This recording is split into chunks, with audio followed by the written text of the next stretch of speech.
Finally election কমিশনের নিয়ম অনুযায়ী নির্বাচনের প্রচারণা বা প্রচার প্রসারের আনুষ্ঠানিক সময়সীমা শুরু হয়ে গেছে। আর নির্বাচনী দলগুলো বিভিন্ন ব্যতিক্রমধর্মী আয়োজনের মধ্য দিয়ে, বিশেষ কোনো মাজার জিয়ারত বা কবর জিয়ারতের মধ্য দিয়ে পুরোদমে ঢাকঢোল পিটিয়ে তাদের নির্বাচনী প্রচারণা শুরু করেছে। কিছুটা হলে ভালো লাগছে, স্বস্তি লাগছে যে ক্ষুদ্র মাত্রায় হলেও, স্বল্প মাত্রায় হলেও একটা নির্বাচনী আমেজ পাওয়া যাচ্ছে। বাট পাশাপাশি আবার আমাদেরকে ব্যথিত হতে হচ্ছে, হতাশ হতে হচ্ছে যে এই নির্বাচনী প্রচারণাকে কেন্দ্র করে বিভিন্ন ধরনের সংঘাত, মারামারি, পিটাপিটির সংবাদও আমাদেরকে শুনতে হচ্ছে। যাই হোক, এই নির্বাচনী প্রচারণার অংশ হিসাবে রাজনৈতিক দলগুলো তাদের নির্বাচনী প্ল্যাটফর্মে দাঁড়িয়ে বিভিন্ন ধরনের প্রত্যাশার কথা শোনাচ্ছেন। এই জাতিকে, এই দেশের জনগণকে বা ভোটারকে বিভিন্ন ধরনের স্বপ্ন দেখাচ্ছেন। বলছে আমাদেরকে ভোট দিলে, আমরা সরকার গঠন করতে পারলে দেশের জন্য, দশের জন্য এই করব, ওই করব, আমাদের অমুক প্ল্যান আছে, আমাদের তমুক প্ল্যান আছে, ইত্যাদি ইত্যাদি অনেক প্রতিশ্রুতি।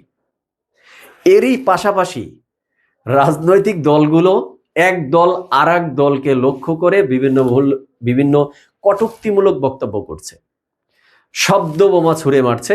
অপর রাজনৈতিক দলের নেগেটিভিটি কি আছে, তাদের খারাপ দিক কি আছে, সেগুলোকে মনে হচ্ছে জনগণের সামনে তারা তুলে ধরার চেষ্টা করছে, জনগণকে স্মরণ করিয়ে দেওয়ার চেষ্টা করছে। তো এই অনেক অনেক কটূক্তিমূলক শব্দ বোমার মধ্য থেকে আমার কাছে স্পেশালি দুটো এই কটূক্তিমূলক বক্তব্য ইন্টারেস্টিং মনে হয়েছে। কেন? কারণ হলো এই বক্তব্য দুটি রেখেছে জামাতে ইসলাম বিএনপিকে লক্ষ্য করে, অপরদিকে বিএনপি জামাতে ইসলামকে লক্ষ্য করে। চলুন শুরুতে একটু তথ্যচিত্রের মাধ্যমে দেখে আসি। মির্জা ফখরুল ইসলাম আলমগীর বলছে একটি দল পাকিস্তানপন্থী হয়ে এখন বাংলাদেশ গড়ার স্বপ্ন দেখাচ্ছে। আর তারেক রহমান বলছেন যে একটি দল বলছে অমুককে দেখেছি, তমুককে দেখেছি, এখন আমাদেরকে দেখেন। তো যারা বলছে তাদেরকে তো এই দেশের জনগণ 1971 সালেই দেখেছে। অপরদিকে আসি, জামাতে ইসলাম কি বলেছে? বলছে নির্বাচনে জনগণ চাঁদাবাজি এবং দুর্নীতির বিরুদ্ধে রায় দেবে। এছাড়াও জামাত বলছে নতুন জামা পরে ফ্যাসিবাদ ফিরলে 5 অগস্টের পরিণতি হবে। ইন্টারেস্টিং এই জন্য লেগেছে যে এই জামাত এবং বিএনপির মধ্যেই কিন্তু কি সুসম্পর্কটাই না ছিল দীর্ঘদিন, তাই না? আমার এইজের দর্শক শ্রোতা আপনারা যারা আছেন বা আমার চেয়ে কম বয়সী যারা আছেন, আমাদের কিন্তু মোটামুটি রাজনৈতিক সচেতনতা আসা বা স্কুল লাইফ থেকেই আমরা এই দুটো দলকে একসাথে দেখে এসেছি। বাট এখন দেখতেছি যে এরা পরস্পর বিপরীত মুখে, বিপরীত অবস্থানে দাঁড়িয়ে আছে। তো এবার আসি দর্শক শ্রোতা ডিরেক্ট হিট দ্য পয়েন্টে। হিট দ্য পয়েন্ট নাম্বার 1, বিএনপির দিকে আসি। মির্জা ফখরুল ইসলাম আলমগীর সাহেব যে বললেন যে একটি দল পাকিস্তানপন্থী, আর তারেক রহমান বললেন যে আপনাদের কর্মকাণ্ড এই দেশের জনগণ 71 সালেই দেখেছে, আপনাদেরকে 71 সালের কর্মকাণ্ড দিয়েই মানুষ চিনে। এখন আমার প্রশ্ন হলো, জনগণ তো ঠিক আছে জামাতকে চিনেছে 1971 সালে, তারা যে পাকিস্তানপন্থী সেটাও না হয় জনগণ বুঝেছে, কিন্তু এই মির্জা ফখরুল ইসলাম আলমগীর বা এই তারেক জিয়া বা তারেক রহমানের চিনতে এত দেরি হলো কেন? মানে আপনারা এখন চিনেছেন কেন? আপনারা আগে চিনেননি যখন গলায় গলায় পীড়িত ছিল আপনাদের? তো গলায় গলায় একসময় পীড়িত করে এখন এসে এগুলো জনগণকে স্মরণ করিয়ে দিচ্ছেন, তো জনগণও তো পাল্টা আপনাদেরকে স্মরণ করিয়ে দিবে যে মির্জা ফখরুল ইসলাম আলমগীর সাহেব, জনাব তারেক রহমান, যাদেরকে পাকিস্তানপন্থী বলছেন, যাদেরকে 71 বিরোধী শক্তি বলছেন, তাদেরকে এই দেশে রাজনীতি করার বৈধতা প্রথমে কারা দিয়েছিল? আপনারা দিয়েছিলেন। তাদের দলের প্রধানকে এই দেশের নাগরিকত্ব কে দিয়েছিল? আপনারা দিয়েছিলেন। তাদেরকে মন্ত্রী পরিষদে কারা বসিয়েছিল? আপনারা বসিয়েছিলেন। তাদের গাড়িতে এই দেশের পতাকা কে তুলে দিয়েছিল? আপনারা দিয়েছিলেন। এই অভিযোগ থেকে আপনারা কি আসলে মুক্তি পান? এবার আসি হিট দ্য পয়েন্ট নাম্বার 2। জামাতে ইসলামের পক্ষ থেকে যে বলা হলো এবার দুর্নীতির বিরুদ্ধে মানুষ ভোট দিবে বা রায় দিবে। তো দুর্নীতির অভিযোগ থেকে কি জামাত ইসলাম আপনারা মুক্ত? এই যে বিএনপি জামাত যখন গলায় গলায় আপনাদের পীড়িত ছিল, 5 বারের মতো এই দেশ দুর্নীতিতে চ্যাম্পিয়ন হয়েছিল, সেই দুর্নীতির দায় থেকে আপনারা রেহাই পাবেন কিভাবে? আপনাদের মন্ত্রী তখন ছিল না ওই মন্ত্রী পরিষদে?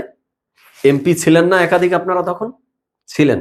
তো ওই মন্ত্রী পরিষদ, ওই সরকার যদি দুর্নীতিতে চ্যাম্পিয়ন হয়, তাহলে আপনারা দুধে ধোয়া তুলসী পাতা কোন জায়গা থেকে আমাকে একটু বলুন।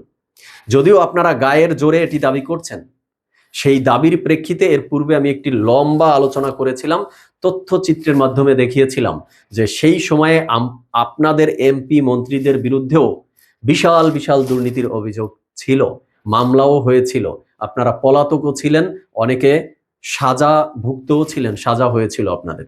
তো আপনারাও কিন্তু এই দুর্নীতির দায় থেকে এড়াতে পারেন না, আপনারাও কিন্তু দুধে ধোয়া তুলসী পাতা না বা সাক্ষাৎ কোনো ফেরেশতা না। এরপরে আমির সাহেব যেটি বলেছেন যে ফ্যাসিবাদী আচরণ যদি ফিরে আসে, তো 5ই আগস্টের পর ফ্যাসিবাদী আচরণ কি আমরা শুধু বিএনপির মধ্যেই দেখতে পাচ্ছি? জামাত শিবিরের মধ্যে ফ্যাসিবাদী আচরণ আমরা দেখিনি? ইসলামের পক্ষে একটি ভোট বাক্স দেওয়ার যে জোট ছিল, সেখান থেকে ইসলামী আন্দোলন বাংলাদেশ যতগুলো কারণে ফিরে গেছে, তার মধ্যে অন্যতম একটা কারণ ছিল জামাতে ইসলামের ফ্যাসিবাদী রূপ। কারণ আপনারা সেখানে দাদাগিরি করেছেন, আপনারা বড় ভাই সুলভ আচরণ করেছেন, আপনারা অন্য দলকে দল বলেই মনে করেননি, সব ডিসিশন আপনারা নিজেরা হাতে তুলে নিয়েছেন। তো সেটা ফ্যাসিবাদী আচরণ না?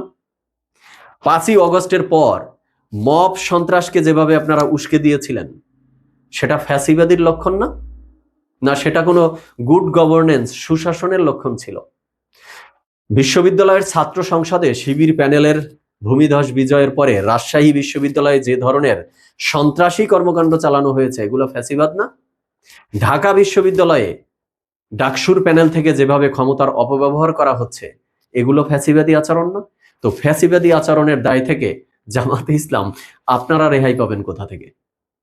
এবার লাস্ট পয়েন্টে এসে যেটি বলবো সেটি হলো যে এই যে নির্বাচনী প্রচারণার ক্ষেত্রে দলগুলো বিভিন্ন ধরনের ব্যতিক্রমী আয়োজনের মধ্য দিয়ে নির্বাচনী প্রচারণা শুরু করেছে, অপেক্ষায় ছিলাম যে তারা বিগত দিনের ভুল ভ্রান্তি থেকে তওবা করে আসলে নির্বাচনী প্রচারণাটা শুরু করে কিনা, বাট সেটা দেখলাম না। তাদের এই পূর্বের ইতিহাস, পূর্বের কলঙ্ক, পূর্বের ভুল ভ্রান্তি, পূর্বের নেগেটিভ কর্মকাণ্ড নিয়ে কাউকেই কোনো ক্ষমা চাওয়া বা সেখান থেকে তওবা করে এরপরে যে রাজনীতির মাঠে প্রচারণা শুরু করবে, সেটা আমরা দেখতে পাইনি। তো দেখা যাক, নির্বাচনী প্রচারণা শুরু হয়েছে, রাজনৈতিক দলগুলো বিভিন্ন প্রত্যাশা, সামনের দিনের স্বপ্ন যেমন জাতিকে দেখাচ্ছে, তেমনি এই নির্বাচনের মঞ্চে দাঁড়িয়েই পিছনের দিনের ভুল ভ্রান্তির জন্য তারা এই জাতির কাছে ক্ষমা চায় কিনা। দর্শক শ্রোতা, আজকে এই পর্যন্তই। সবাই ভালো থাকবেন, সুস্থ থাকবেন, আর আপনারা আপনাদের মতামত জানাবেন। ধন্যবাদ সবাইকে।